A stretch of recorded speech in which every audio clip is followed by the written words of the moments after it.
Hello बच्चों, good evening. कैसे हैं आप सभी? तो आज हम लोग आ गए हैं क्लास 12 का हिस्ट्री पढ़ने। हिस्ट्री का आज हम लोग चौथा चैप्टर पढ़ेंगे। हिस्ट्री कौन सा चैप्टर पढ़ेंगे? चौथा चैप्टर। जो चैप्टर का नाम है विचारक, विश्वास और इमारतें। विचारक, विश्वास और इमारतें, ठीक है।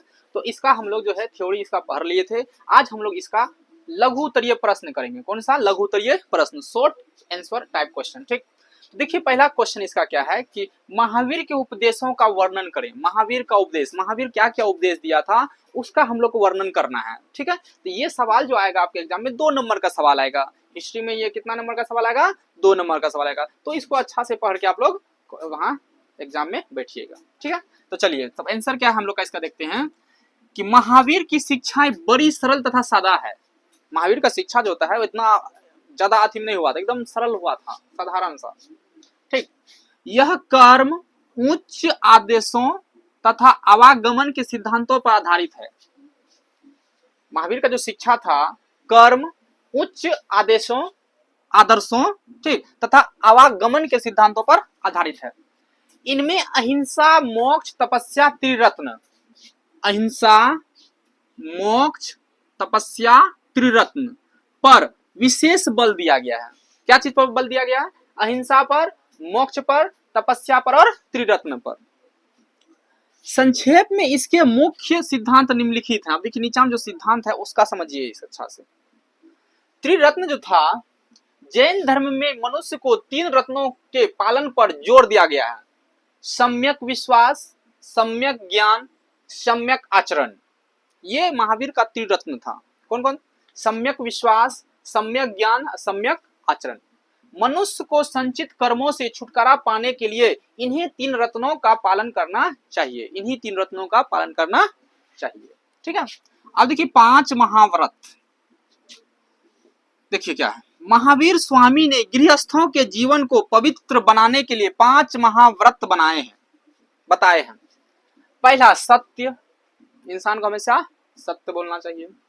दूसरा अहिंसा, अहिंसा मतलब किसी पर हिंसा नहीं करना चाहिए, किसी पर हिंसा नहीं करना चाहिए, अहिंसा नीति अपनाना है। जैसे महात्मा ये आपका महात्मा गांधी ने अपनाया था अहिंसा नीति, ठीक है। अगला असत्य, असत्य मतलब समझिए सत्य की राह पर चलना, असत्य उसी को बोलता है। अपरिग्रह एवं ब्रह्मचर्य, अपरिग्रह एवं ब्रह्मचर्य। तो ये इसका 5 महाव्रत था, किसका? महावीर का, ठीक। अब देखिए अगला है कर्म तथा पुनर्जन्म सिद्धांत। कर्म तथा पुनर्जन्म सिद्धांत, जैन धर्म में कर्म तथा पुनर्जन्म सिद्धांत का बड़ा महत्व है। मनुष्य पूर्व जन्म के संचित कर्मों के अनुसार संसार में जन्म लेता है और एक के बाद दूसरे योनि में प्रवेश करता है। यह जन्म मरण का चक्कर तब तक चलता रहता है जब तक सत्कर्म करके वह मोक्ष का अधिकारी नहीं बनता।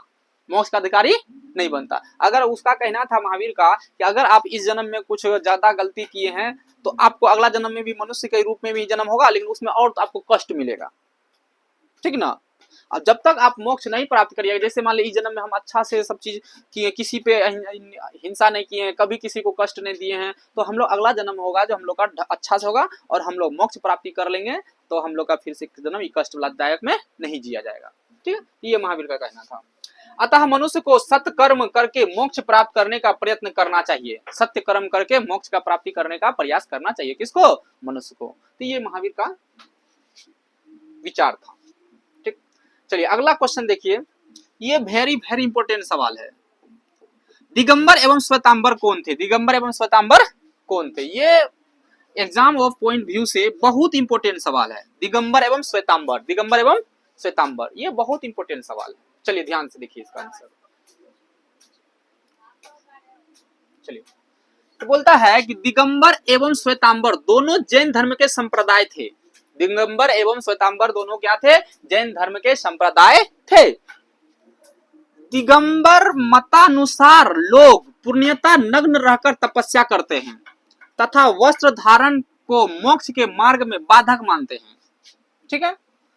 इनके अनुसार आकाश ही वस्त्र है। इसके अनुसार आकाश ही क्या था? वस्त्र था। श्वेतांबर संप्रदाय के लोग श्वेत वस्त्र धारण करते हैं तथा वस्त्र धारण को वे मोक्ष की प्राप्ति में बाधक नहीं मानते हैं। श्वेतांबर का जो लोग था वो श्वेत वाला कपड़ा धारण करता था और वह मोक्ष प्राप्ति के लिए उसको बाधा नहीं मानता था। ठीक है, चलिए ध्यान दीजिए। तो ये हम लोग का था दिगंबर व श्वेतांबर दोनों जैन धर्म का संप्रदाय। अगला क्वेश्चन देखिए, अगला क्वेश्चन है त्रिपिटक के विषय में आप क्या जानते हैं? त्रिपिटक, ठीक है, देखिए तो बौद्ध धर्म में बुद्ध के उपदेशों एवं बौद्ध धर्म से संबंधित ज्ञान के पिटारा को त्रिपिटक कहते हैं। बौद्ध धर्म में बुद्ध के उपदेशों एवं बौद्ध धर्म से संबंधित ज्ञान के पिटारा को त्रिपिटक कहते हैं। ये तीन था, त्रिपिटक से ही नाम से पता चलता है, तीन गो, ठीक है, तीन। पहला सुत्त पिटक, दूसरा विनय पिटक, तीसरा अभिधम्म पिटक। पहला सुत्त पिटक, दूसरा विनय पिटक, तीसरा अभिधम्म पिटक। अब देखिए सुत्त पिटक क्या था, इसमें बुद्ध के जीवन का वर्णन है। सुत्त पिटक में क्या था? बुद्ध के जीवन का वर्णन था। दूसरा विनय पिटक, इसमें बौद्ध संघ के नियमों का वर्णन है। इसमें बौद्ध संघ के नियमों का वर्णन है, किसमें? तो विनय पिटक में। तीसरा था अभिधम्म पिटक, इसमें बौद्ध दर्शन एवं शिक्षाओं का वर्णन है। अभिधम्म पिटक में जो है इसमें बौद्ध दर्शन एवं शिक्षाओं का वर्णन है, ठीक है। अगला देखिए 4 नंबर क्वेश्चन, बोलता बौद्ध धर्म के अष्टांगिक मार्ग के 4 नाम बताइए। बौद्ध धर्म के अष्टांगिक मार्ग के 4 नाम बताइए। तो चलिए देखते हैं हम लोग आंसर। गौतम बुद्ध ने लोगों को सांसारिक दुखों से मुक्ति के लिए निम्न अष्टांगिक मार्ग बताए हैं। गौतम बुद्ध ने लोगों को सांसारिक दुखों से मुक्त रहने के लिए, मुक्ति के लिए निम्न अष्टांगिक मार्ग बताए हैं। तो वो कौन कौन था? ध्यान दीजिए। पहला सम्यक दृष्टि, दूसरा सम्यक संकल्प, तीसरा सम्यक वाक, चौथा सम्यक कर्मांत। ये 4 गो है उसका अष्टांगिक मार्ग, ठीक है, जो कि लोग उससे इसको धारण करके इसको अपने आप में अमल करवा के सांसारिक दुखों से मुक्ति पा सकता है, ठीक। अब देखिए अगला क्वेश्चन है आपका, जैन धर्म एवं बौद्ध धर्म में 4 समानताओं को बताइए। जैन धर्म जो था और बौद्ध धर्म जो था, उस दोनों में 4 समानता क्या क्या था, वो चीज आप इसमें बताने बोल रहा है सवाल में। चलिए, तो बौद्ध धर्म एवं जैन धर्म की 4 समानताएं निम्न है। पहला क्या? देखिए, दोनों निवृत्ति मार्गी यानी संसार त्याग पर जोर देते थे। संसार त्याग पर क्या देते थे? जोर। संसार को त्याग दीजिए, ये मोह माया के चक्कर में नहीं रहना है। आप तभी मोक्ष पाइएगा जब आप ये मोह माया के चक्कर को छोड़कर आप कहीं बाहर चल जाइएगा, सबको छोड़कर, कहीं कोई चीज का आपको अधीन बाधा ना डाले, ठीक ना। दूसरा, दोनों में कर्मवाद एवं पुनर्जन्म पर जोर दिया गया। दोनों में कर्मवाद, इस जन्म में जैसा कर्म करिएगा आपको अगला जन्म में वैसा ही फल मिलेगा, उस तरह का आपको कष्ट सहना पड़ेगा। और पुनर्जन्म, पुनर्जन्म मतलब इस जन्म से अगला जन्म भी आपको हो सकता है, होता है, ठीक ना। तीसरा, दोनों धर्म अहिंसा एवं मानववाद पर जोर देते हैं। दोनों धर्म क्या? अहिंसा एवं मानववाद पर जोर देते हैं। अगला चौथा नंबर, दोनों संस्कृत की जगह जन भाषा में धर्म का प्रचार प्रसार किया। दोनों जो है जैन धर्म और बौद्ध धर्म संस्कृत की जगह जन भाषा में धर्म का प्रचार प्रसार किया, ठीक है। तो ये हम लोग का था जैन धर्म बौद्ध धर्म का 4 समानता। आगे देखिए हम लोग का 6 नंबर सवाल, बोलता लिंगायत समुदाय की 2 विशेषताएं बताएं। लिंगायत समुदाय की 2 विशेषताएं बताएं। लिंगायत समुदाय की 2 विशेषताएं निम्न है। पहला है, लिंगायत भारतवर्ष से प्राचीनतम सनातन हिंदू धर्म का एक हिस्सा है। यह मत भगवान शिव की स्तुति आराधना पर आधारित है। लिंगायत के ज्यादातर अनुयायी दक्षिण भारत में हैं। इस संप्रदाय की स्थापना 12वीं शताब्दी में बसवन्ना ने की थी। किसने किया था? बसवन्ना ने की थी, ठीक। अब देखिए 7 नंबर सवाल है, महात्मा बुद्ध की ज्ञान प्राप्ति एवं निर्वाण स्थल के नाम बताइए। महात्मा बुद्ध का जो ज्ञान जो प्राप्त हुआ था वो कहां पर हुआ था, उसका स्थल कहां है, ठीक ना, और निर्वाण स्थल कहां है। तो देखिए ध्यान से आंसर, महात्मा बुद्ध की ज्ञान प्राप्ति स्थल बोध गया में। कहां पर? बोध गया में। बोधि वृक्ष एवं निर्वाण स्थल कुशीनगर था। निर्वाण स्थल क्या था? कुशीनगर। ज्ञान प्राप्ति हुआ था बोध गया में, बोधि वृक्ष के नीचे, और निर्माण का स्थल था उसका कुशीनगर। क्या था? कुशीनगर, ठीक है।